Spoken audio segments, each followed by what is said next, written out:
Hi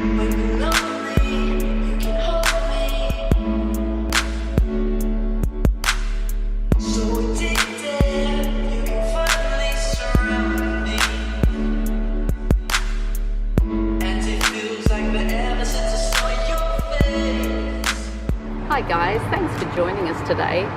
We're having a beautiful day out in Rollestone, just enjoying nature, enjoying the springtime. And I want to chat to you today about dealing with your issues. So dealing with your crap, dealing with your issues. What techniques do you use to put your emotions under the rug? What techniques do you use to not deal with the things you really need to deal with in your day?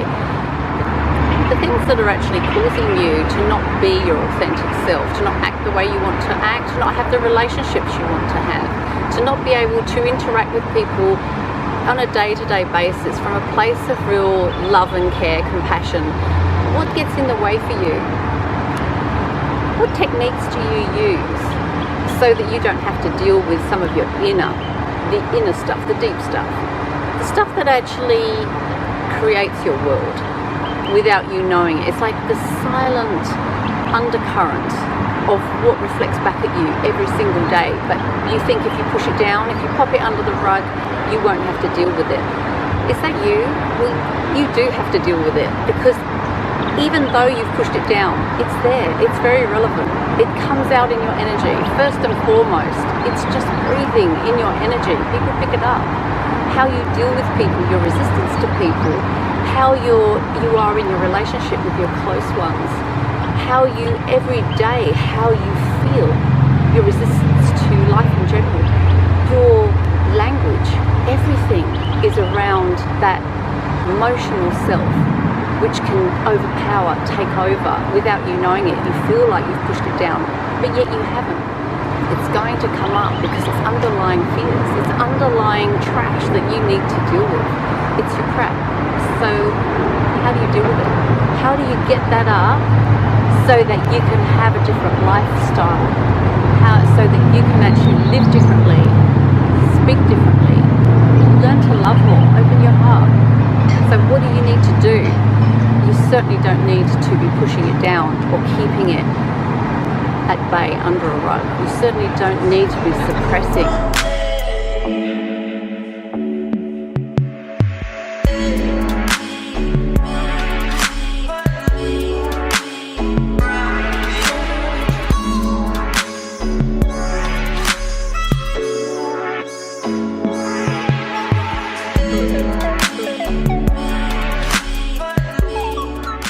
So we've come for lunch at a beautiful place called Genesis on the Hill. This is a vegan vegetarian cafe, and it's really very beautiful. Great surroundings, yummy food. Second day of spring. So we're just sitting out in the bush. They've got seats here that are just dotted around into the hillside, which is just beautiful. So we're just sitting here going to enjoy a nice lunch.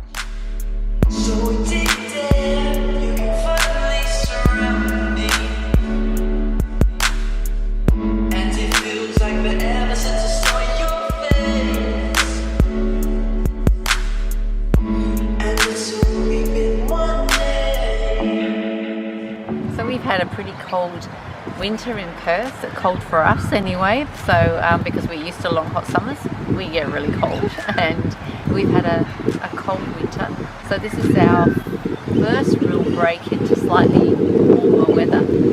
Still, like I say, the wind's cold, but it's second day of spring and it's just beautiful. And we're very lucky here. It's almost like flicking a switch from the cold weather to the warm weather. There's a very short time of it being just warm and perfect, and then we're hot. So this is a great time of year to make the most of it.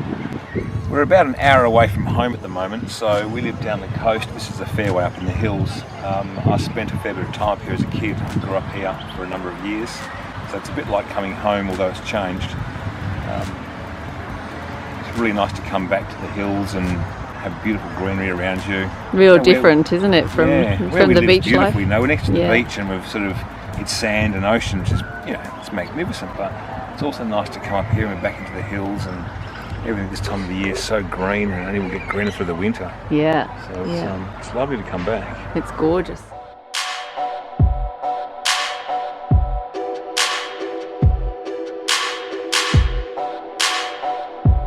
So beautiful lunch, all vegetarian, beautifully prepared. What a gorgeous lunch.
Just discovered this amazing shop, Meraki, here in Rollistone. Absolutely gorgeous place.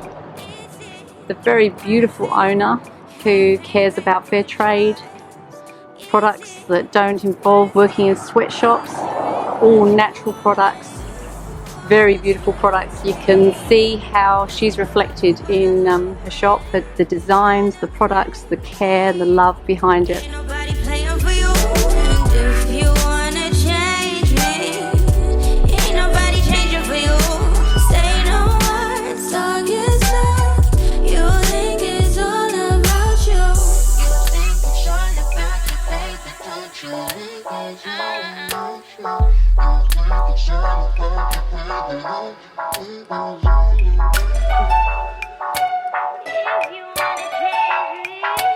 This is the beautiful owner of Meraki. My name's Narisa. This is Meraki Collective. Meraki means to create something with all your love, soul and heart, and to leave a piece of yourself in it. And as all my pieces are Australian made, fair trade and made from sustainable materials, it really speaks for all the artists that produce all these beautiful items. And your love and your passion that you Absolutely. just, her vibe in this shop is absolutely beautiful, and her gorgeous family. It's just, you've got to come here because it's just gorgeous. Thank you. Gifts and to spoil yourself because it's delightful. Thank you for having us here. Thank you so much. You've got a beautiful gift here. Biodegradable natural gift. Can't give it away because it's for someone special for her birthday. But it's a beautiful gift, and look how it's wrapped, and you look really good eating that card. Thank you.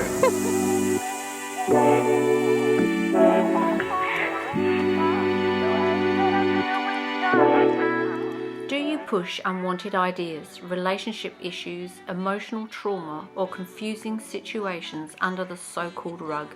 Is this you? Do you make yourself ultra busy so you can clean the surface, pat it down, to lay flat for now and hope nothing disrupts your perception of order?